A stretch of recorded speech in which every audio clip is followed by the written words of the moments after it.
It's 4:21, Wednesday, October 22nd.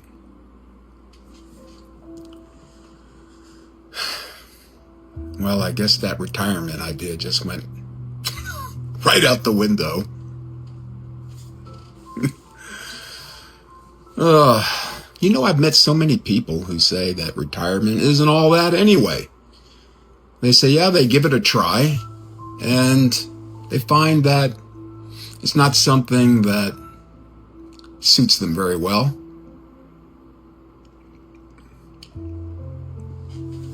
So, a young boy's room is a mess. Clothes everywhere. You can't even see the carpet. Hangers, pants, shirts, sweaters, toys, cables, paper, crayons, everything all over the place. Father walks past the bedroom door and says, son, we need to have a talk. The little boy looks at his father, and the dad says, this room is a disaster, and I want it cleaned. I'm tired of looking at it. It is time to get this room in order. And I don't want you to do anything else today except getting this room in order. So the son says, okay, I will get started on that right now. Dad says, good. Dad comes back in an hour and could barely tell that anything was being done at all. But the son has some things in his hands and he's like, I'm putting things away right now. And the father's looking around and he doesn't say anything, but he's thinking to himself, I don't see a lot of progress. I think I could have had this whole room cleaned up in 30 minutes. But he doesn't say anything. He says, all right. And he goes back to reading the paper. Comes back in 2 hours, so now a total of 3 hours has gone by. And he looks in the room and half the room is done. All right, so now he sees that, yes, there's been some progress, some movement. And the son looks at the father and he's waiting for some kind of recognition. But the father is not terribly impressed because only 3 hours have passed, and in his estimation, the job should have been wrapped up in 30 minutes, and 3 hours into it, and it's only halfway done. So he says to the boy, when do you think you're going to have this done? I think it probably should have been done a while ago. And the young boy says, I don't know. I'm doing the best that I can. I'm trying. I'll work faster. I'll work harder. So the dad goes back to the paper. He comes back 3 hours later. And the boy is just hanging the last item of clothes on a hanger into his closet. And the room is done. And the boy turns around to see his father standing in the doorway. And the father looks at the room. And it's all in order. The son did a good job. But the father's thinking, man, this took 6 hours to do, and I could have done it in 30 minutes. The boy is looking at his father and can see that his father is not feeling the same way he is about his room. The boy is proud of his work. He looks around and he's like, Dad, I cleaned the whole room. It's clean. Look, everything's organized. I got everything hanging in the closet. It's just the way you like it. And the father says, I can't believe it took you 6 hours to do this. And the son looks at the dad and says, but it's clean. I did it. The father is like, yeah, you did it, but you took forever. I had other things I wanted you to do too. Let's try to do it faster next time. And he walks away. The boy sees only that his father's not pleased with the work that he did. And he worked hard. He's just a young boy. He doesn't know anything about schedules yet, timing. He just knows that his father wanted the room clean and he did it. And he did a good job. The father's not happy with the timing. It's an interesting dynamic. And the story, I think, is interesting when we can apply it to the world that we live in. And I think that in a lot of ways, all of us, from time to time, and some more than others, we get caught up in this mentality where we'll look at somebody who's trying to clean up their life, and instead of seeing the progress that they've made, you look at the timing and you say, this is taking too long. It's taken too long. I don't really care about the progress. I'm not even thinking about it because all I'm thinking about is the timing. It should be faster. It should look a certain way. It should have happened a certain way. And instead of the progress, instead of being happy about the progress, they're unhappy about the timing. They're unhappy about the order that things were done. And I see this all the time, you guys, when it comes to, in particular, the area where it really hurts me the most is when light workers, okay, people that are sensitive to God and the God energies, when they argue amongst each other about the letter of the law, about this is what the text says, and if you don't do this a certain way, if you don't think things a certain way, you're gonna fry. God looks at you with displeasure.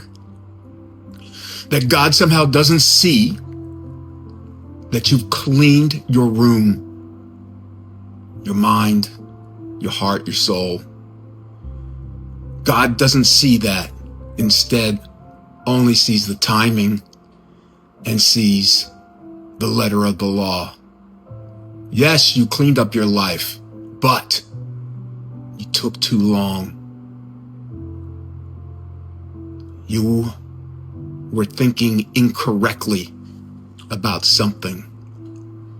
And hey, I gave you that text over there in that book to remind you how you should think and what you should think. And you're like, but God, I cleaned up my sins. I cleaned up my heart. I cleaned out my soul. And you're not happy?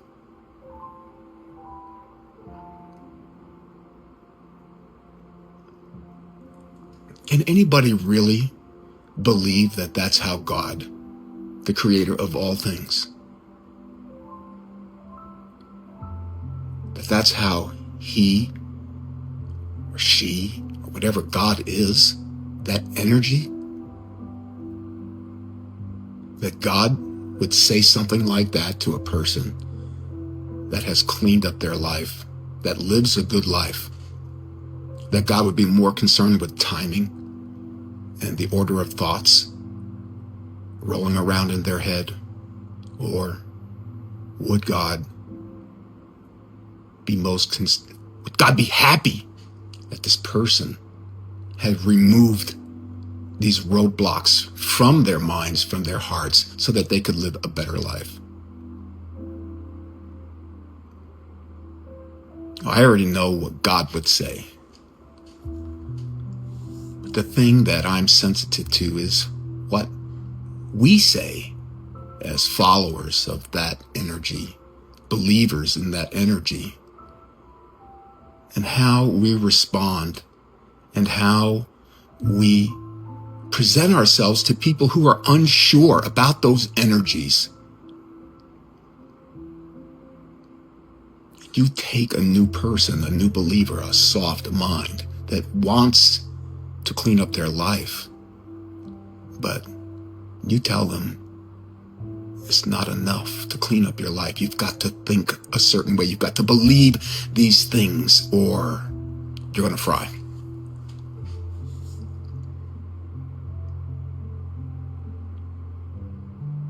So much of the problems that we have in this world are because good people are fighting each other. You know, you love and follow the same energy. You're all talking about it. It doesn't matter whether you call it God, Jesus, Gaia, Mother Earth, Source. It's all the same thing. We're all talking about the same thing. And you know, I'm going to tell you, my belief is that God doesn't need you to think a certain way. If God created all of this and all that we can't see, I don't really think God needs us to think anything. If anything, God is saying, psst, hey, let me tell you these things so that you can go and tell your brothers and sisters there's a better way, so that you can live a better life, so that your world looks better. God doesn't care how you clean the room. The room is this planet. It's the earth. God's just saying, please just clean it up. And here are the tools to do it. Here are these ideas that you can use: peace, love, forgiveness, patience, honesty.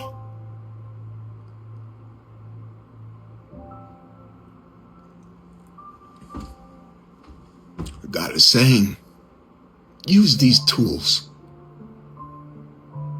use these ideas to help each other, so that you can clean up this mess on this beautiful planet and bring in the new earth.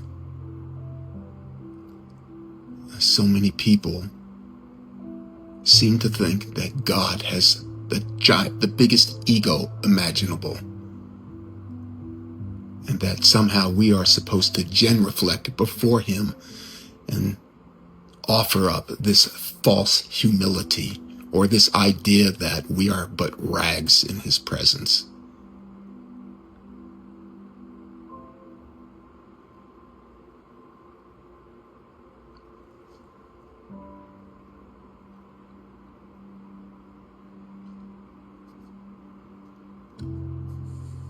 If there is a God,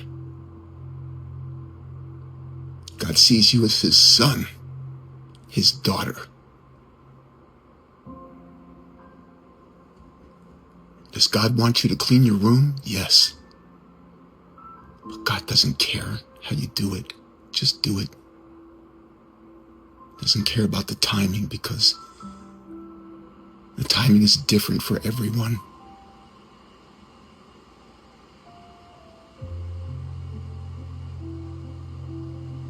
I hope I live to see the day where all of these different religions are not fractured anymore. That they could come together and be at peace with one another, allow one another to believe what they want to believe without arguing, without fighting with each other, without saying, this person is not a good person. This person's not a true Christian. This person isn't a Christian at all. This person doesn't stand a chance of getting into heaven because he doesn't think this.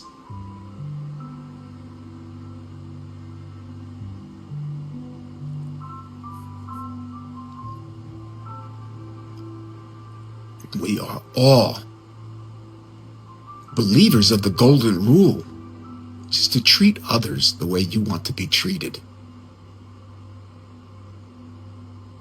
Do unto others as you would have them do unto you. That's what we should be striving for. And I think that all of us have our hands full when it comes to cleaning up our own rooms. We really shouldn't have much to say about somebody else's.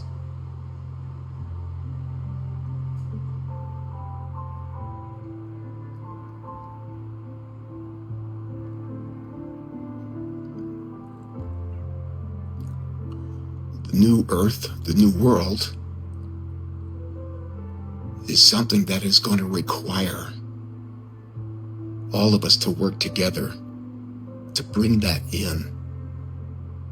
And this infighting must stop for that to happen. We are on the same side.